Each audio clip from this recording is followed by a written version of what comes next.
Dear student, in this video we will learn how to find that the numbers are in continued uh, proportion. Okay, we have three numbers and we have to check they are in continued proportion. So now, first of all, we should be aware that what is the meaning of continued proportion. Dear student, in an proportion, if second and third term are equal, then the proportion is called continued proportion. Which means अगर मैं first proportion लिखता हूँ, first term लिखता हूँ और उसके बाद जो सेकंड है और थर्ड है उनको सेम लिख दूं, तो वो जो प्रोपोर्शन होगा वो कंटिन्यूड होगा। आपने यहाँ पे देखो मेरे पास तीन टर्म थी 25, 35 एंड 49। इन थ्री टर्म्स में से अगर मैं इनके बीच वाली जो सेकंड टर्म थी उसको अगर मैं दो बार लिख दूं, रिपीट कर दूं, या फिर ये बोल दूं कि बी और सी टर्म को सेम कर दूं, then the proportion will be known as continued। और इसको चेक करने का तरीका क्या था कि अगर हम इनटू करें, हम मल्टीप्लाई करें एक्सट्रीम्स को एंड मीन्स को, अगर उनका प्रोडक्ट इक्वल आ जाता है तो वो प्रोपोर्शन जो है वो एक प्रोपोर्शन होगा। अगर उनका आंसर भी इक्वल आ गया तो वो कंटिन्यूड प्रोपोर्शन होगा।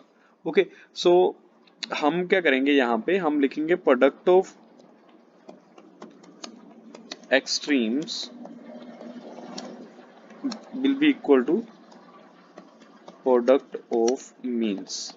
Okay, product of extremes product of means के इक्वल होना चाहिए। 25 को इंटू करेंगे, देखो 25 जो है ना वो एक्सट्रीम है और इसको इंटू करना है एक्सट्रीम से जो क्या है 49, तो 49 से इंटू करेंगे इसे और बीच में लिखेंगे इक्वल और 35 को मल्टीप्लाई करेंगे 35 से, क्योंकि ये बीच वाले नंबर है। याद रखो प्रोपोर्शन में अंदर वाले नंबर्स को और बाहर वाले नंबर्स को मल्टीप्लाई करते हैं एक दूसरे से। ओके, सो अब हमारे पास 25 इंटू 49 है और 35 इंटू 35 है, तो हम मल्टीप्लाई कर लेते हैं। देखो 49 को इंटू करना है 25 से। If we will multiply 5 9s are 45, 4 will be carry, 4 5s are 20 and plus 4 24, multiply 2 9s are 18, 1 carry, 4 2s are 8 and 1 9। तो यहाँ पे आया 5 4 and 8 12, 1 carry, 2 and 9 11 and 1 12, so this is 1225 and now we have to multiply 35 with the 35। Okay, 35 को 35 से into करना है। बेटा याद रखो जब भी आपको किसी ऐसे नंबर्स को इंटू करना है जिनके लास्ट नंबर में 5 है और उस नंबर को उसी से ही इंटू करना है, मतलब 35 का स्क्वायर करना हो, तो आप उसके स्क्वायर करने की जगह पे 5 का स्क्वायर 25 एंड 3 का नेक्स्ट नंबर 4 और उन दोनों का प्रोडक्ट लिख दोगे, 4 3 12। तो ऐसे आप इनको मल्टीप्लाई कर सकते हैं। मैं वापस से रिपीट कर देता हूँ इसे। जब भी हमारे पास ऐसे नंबर्स आते हैं जिनके पीछे 5 हो, जैसे 25 15 45, इनको इन्हीं से इंटू करना हो, 35 को 35 से इंटू करना हो, तो हम क्या करेंगे 5 5s are 25 लिखेंगे और ये नंबर 3 है, इसका नेक्स्ट नंबर क्या होगा 4 और इन दोनों को मल्टीप्लाई करके लिख देंगे। तो मतलब जब हमने इन दोनों नंबर्स को इंटू किया, इनका प्रोडक्ट आ गया 1225 और जब हमने 35 को इंटू किया तो उसका भी आंसर क्या आ गया 1235। तो इससे क्या पता चला कि ये प्रोपोर्शन है और ये कैसा प्रोपोर्शन है, कंटिन्यूड प्रोपोर्शन है। So we write yes these are in continued proportion. ये किसमें है, कंटिन्यूड प्रोपोर्शन में है। तो हमें यहां से ये पता चला। आई होप कि आपको क्लियर हुआ हो। मैं वापस से एक बार इसको रिपीट कर देता हूँ। कंटिन्यूड प्रोपोर्शन के लिए बीच वाली टर्म रिपीट करनी थी और प्रोपोर्शन का फॉर्मूला लगा के हमको इनको दो बार मतलब एक्सट्रीम्स को और मीन्स को इंटू करना था। अगर इनका प्रोडक्ट इक्वल आ जाता है तो हम इनको कंटिन्यूड प्रोपोर्शन लिखने वाले थे। बस ये हमें सिर्फ इन क्वेश्चन में करना और बाकी कुछ खास है नहीं इन क्वेश्चंस में। सो अब नेक्स्ट क्वेश्चन ट्राई कर लेते हैं हम। देखो नेक्स्ट क्वेश्चन में हमें बोला है फाइंड द मीन प्रोपोर्शन। तो अभी जल्दी से मीन प्रोपोर्शन के बारे में भी बात कर लेते हैं। सपोज कर लो अगर हमारे पास ए बी सी ये कंटिन्यूड प्रोपोर्शन में है, तो बी जो है उसे हम मीन प्रोपोर्शन बोलेंगे ए एंड सी का। ओके, तो अगर मान लो हमारे पास कोई भी दो, जैसे यहाँ पे दो ही नंबर दे रखे हैं 3 and 12, तो बच्चों आपको क्या करना है, आपको मीन प्रोपोर्शन फाइंड करना है। अगर मीन प्रोपोर्शन फाइंड करना है तो देखो ये 12 and 3 जो है ये आपके मीन प्रोपोर्शन तो नहीं हो सकते, क्योंकि वो तो पता करने हैं ना। तो हम यहाँ पे नंबर डाल लेते हैं ए और इस टू बी, यहाँ पे दो नंबर डाल लेते हैं। ऐसे ही आते थे हमारे पास नंबर। चलो हमने बी और सी लिखा हुआ था, हम इनको इन जनरल करके देख लेते हैं एक बार। मैं आपको जो रेशियोज होते हैं वो इन जनरल दिखा देता हूँ। ए रेशियो हमारे पास आता है बी,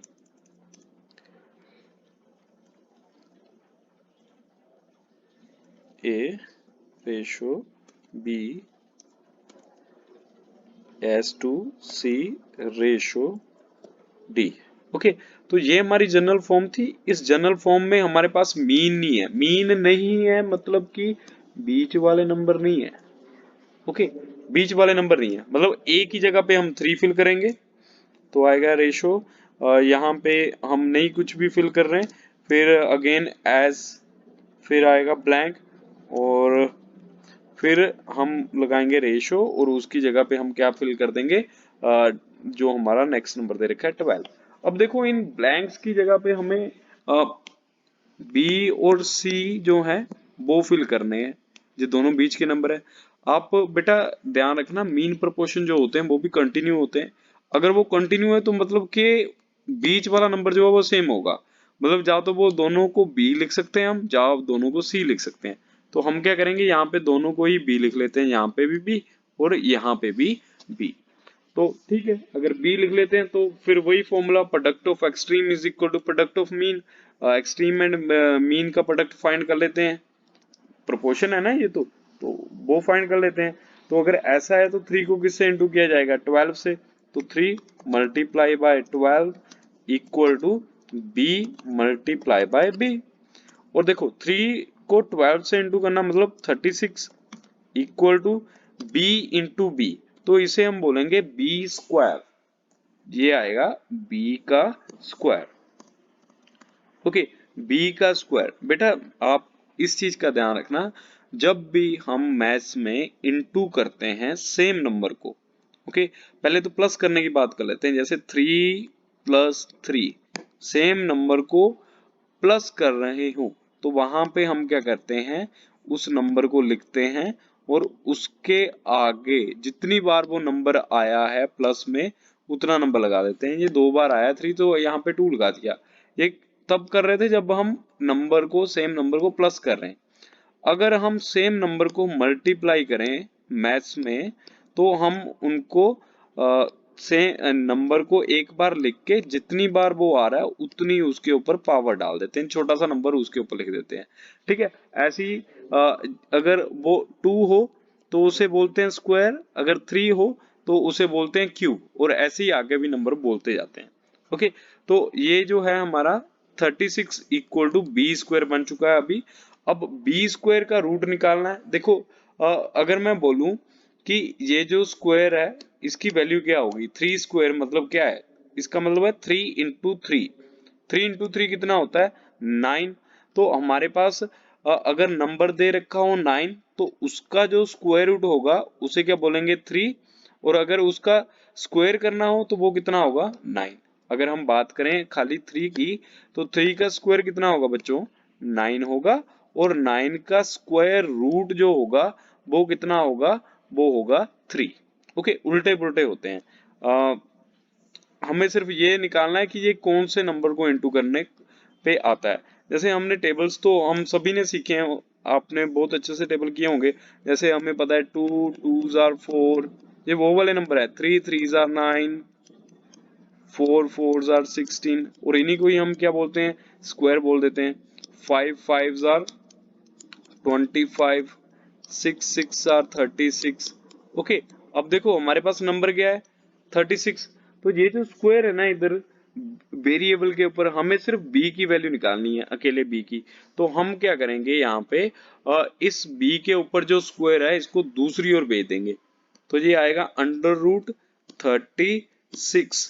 मैं इसे लिखूंगा अंडर रूट 36।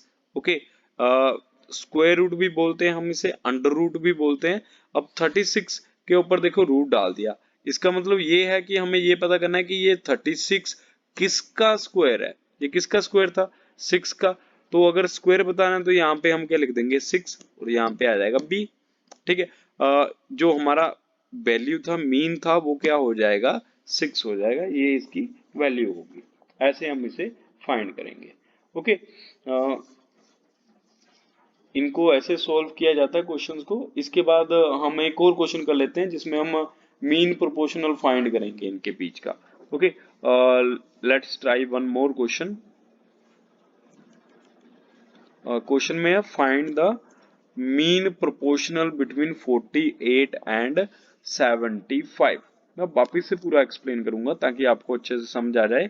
बच्चों, हमारे पास जो नंबर है वो सिर्फ दो नंबर है, मीन प्रोपोर्शन निकालना है, मतलब के मीन नहीं है हमारे पास। मीन नहीं है मतलब बीच का नंबर नहीं है, उसे एक्स लिख लेते हैं, और एस टू फिर से एक्स लिख लेते हैं। एक्स की जगह पे कुछ और लिखते हैं, जैसे एम लिख लेते हैं, है ना। एक्स हमने पहले भी यूज कर दिया, तो सेम नंबर एम हो गया, मीन निकालना है तो। और यहाँ पे 75 आ गया। आपको अगर बोला जाए ना मीन, फाइंड द मीन, तो मीन वाली जगह को आपने वेरिएबल से फिल करना है, सेम वेरिएबल से, ये ध्यान रखना। ओके, इसके बाद हमें पता है कि ये प्रोपोर्शनल है, तो हम लिखेंगे product of extreme is equal to product of mean, मतलब एक्सट्रीम का product 48 multiply by 75 will be equal to m multiply by m। अब फिर से वही काम, 75 को 48 से पहले मल्टीप्लाई कर देते हैं, ये आएगा 44 कैरी, 7 8 जार 56 एंड ऐड करके 60 आ गया। यहाँ पे इनटू किया तो ये 20, और 28 में 2 ऐड करके 30, तो यहाँ पे आएगा हमारे पास 3600। ओके, तो मतलब अगर हमने इनटू किया है यहाँ पे, ये आ गया 3600, और m की जगह पे आपको अभी बताना है बच्चों क्या आएगा, आप कमेंट कर सकते हैं। इसे हम लिखेंगे m स्क्वायर। ओके, m के ऊपर छोटी सी पावर, बड़ा सा m होगा और छोटी सी पावर होगी, इसे बोलते हैं m स्क्वायर। ओके, नेक्स्ट देखते हैं इसके बाद। अब देखो, अब तो आप बोलोगे कि सर 36 आ गया, ये किसका स्क्वायर होता है? तो प्यारे बच्चों, अभी हम इन्हें लिखेंगे 36, पहले तो लिख लेते हैं 36 इक्वल टू, उधर से स्क्वायर हट जाएगा और यहाँ पे क्या आएगा, स्क्वायर रूट आ जाएगा। ओके, ये डिवाइड जैसा साइन जो है इसे हम बोलते हैं स्क्वायर रूट या फिर अंडर रूट। इसके बाद अब हम इसका स्क्वायर रूट निकालेंगे। इसके भी कई सारे तरीके हैं, जैसे हम इसे निकालते हैं प्राइम फैक्टराइजेशन से। प्राइम फैक्टराइजेशन वही है जिसे हम एलसीएम करते टाइम यूज करते हैं, ये इसे बोलते हैं प्राइम फैक्टराइजेशन। तो अब कैसे निकालेंगे, आप पूरा क्वेश्चन कंप्लीट समझना ताकि आपको नेक्स्ट की क्लासेस में जरूरत ना पड़े इनको वापस देखने की। ओके, देखो नंबर क्या है हमारा, लास्ट डिजिट देखो 0 है, तो नंबर क्या हो गया, इवन नंबर हो गया। अगर इवन नंबर है तो 2 पे डिवाइड करना है। ओके, 2 पे डिवाइड करना मतलब नंबर का हाफ करना है। ये 33 है, 3 का आधा तो नहीं कर सकते, तो 3 से एक नंबर छोटा लेते 2, 2 का आधा कितना हो गया 1, और जो एक नंबर छोटा किया था वो नंबर यहाँ लगा देंगे। 1 एंड 6 16 बोलेंगे, इसे 16 रीड करेंगे, और 16 का आधा कितना होता है 8। अब इसके बाद जीरोस है तो 0 0 लगा देंगे। इसके बाद फिर से इवन नंबर है, 2 पे डिवाइड करेंगे, 18 का आधा कितना होता है 9, और 0 जीरोस हैं तो 0 0 लगा देंगे। फिर इसके बाद 0 मतलब हाफ करेंगे इसका, फिर से 2 पे करेंगे। अब 9 है, 9 का आधा तो नहीं कर सकते, 9 से एक नंबर छोटा होता है 8, 8 का आधा होता है 4। ओके, तो मान लो अगर मेरे पास 9 है तो 9 का हाफ करना, एग्जैक्टली हाफ तो नहीं किया जा सकता, तो हम जिस नंबर का अगर नंबर ओड हो तो उसे इवन में कन्वर्ट कर लेते हैं, उसको एक नंबर छोटा करके 8 ले लेते हैं, और उसका जो 1 होता है वो नेक्स्ट नंबर को दे देते हैं। ठीक है, तो यहाँ पे 1 दे देंगे। अब 1 एंड 0 ये 10, 10 का आधा हाफ कितना हो गया 5, तो बच गई 0, 0 से डिवाइड कर देंगे अभी हम। ओके, तो फिर से 2 से डिवाइड करते हैं इसको। देखो 4 है, 4 का आधा 2, ये 5 है, इसका भी हाफ नहीं होगा, तो 4 करेंगे और 4 का आधा कितना हो जाएगा 2, फिर से 1 इसको दे देंगे क्योंकि एक नंबर छोटा किया था। 10 का आधा कितना हो गया 5। अब नंबर ओड नंबर आ गया, इवन नहीं है, तो ये 5 है लास्ट, तो 5 पे डिवाइड करेंगे इसे क्योंकि लास्ट नंबर 5 है। अब 5 के टेबल पे 22 तो नहीं आता, 20 आता है 4 टाइम, तो 20 माइनस कर देंगे इसमें से, माइनस करने पे कितना आ गया 2, 2 एंड 5 कितना हो गया 25 अगेन, तो वो कितने पे आता है 5 बार, और 45 लास्ट डिजिट 5 है तो 5 पे जाएगा, और 5 के टेबल पे 45 आता है 9 पे, 9 आता है 3 के टेबल में, ओके वो भी 3 टाइम्स, फिर से 3 भी 1 टाइम। अब मैं इन सभी फैक्टर्स को लिखता हूं सबसे पहले, और फिर आपको बताता हूं कि हम इनके अंदर से स्क्वायर रूट कैसे निकालेंगे। ओके, अब सबसे पहला काम फैक्टर्स निकालना है। ये सारे नंबर जो हैं इनको हम फैक्टर्स बोलते हैं, इन सबको मल्टीप्लाई में लिख लेते हैं। ओके, थोड़ा सा लंबा हो जाएगा क्वेश्चन, डोंट वरी, बट आपको समझ आना चाहिए। ओके, हम लिखेंगे इसे 2 मल्टीप्लाई 2 मल्टीप्लाई 2, ये यहां से है ना, ऐसे हम इनको लिख रहे हैं, और then 2 then 5 then 5 then 3 then 3।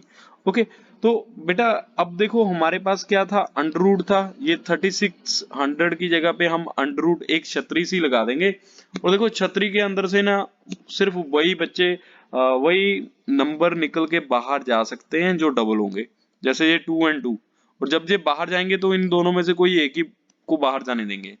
यहाँ पे भी 2 है, 2 सेम का पेयर बन गया, और पेयर के बाद हम इनमें से एक ही नंबर को बाहर जाने देंगे, और वो है 2। यहाँ पे इंटू 2 आ गया, यहाँ पे इंटू 5 आ गया, और यहाँ पे इंटू 3 आ गया। तो ये देखो सबके पेयर थे, हमने इन सभी पेयर में से एक नंबर यहाँ लिखा, एक नंबर यहाँ लिखा, एक नंबर यहाँ लिखा, और एक नंबर यहाँ लिखा है। ओके, तो अब मल्टीप्लाई करके देखते हैं कितना आंसर आता है।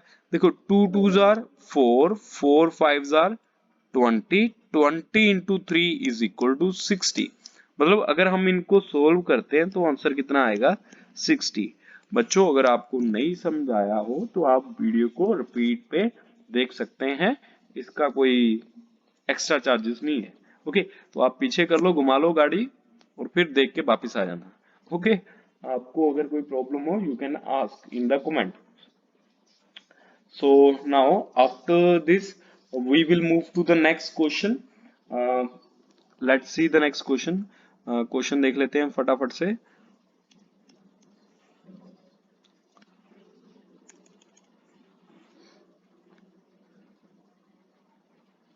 Okay, so the question is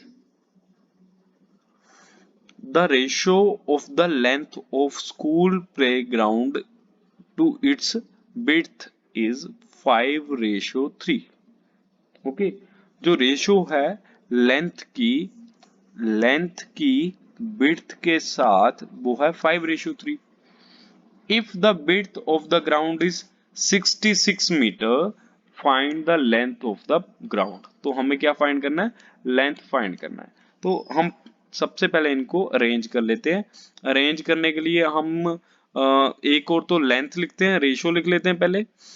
okay, और दूसरी ओर क्या लिखेंगे, इनके प्रोपोर्शन सॉल्यूशन लिखते हैं।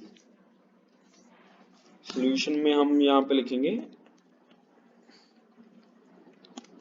लेट, यहाँ पे लेट करने की भी जरूरत नहीं है, हम सिंपली लिख देंगे लेंथ ऑफ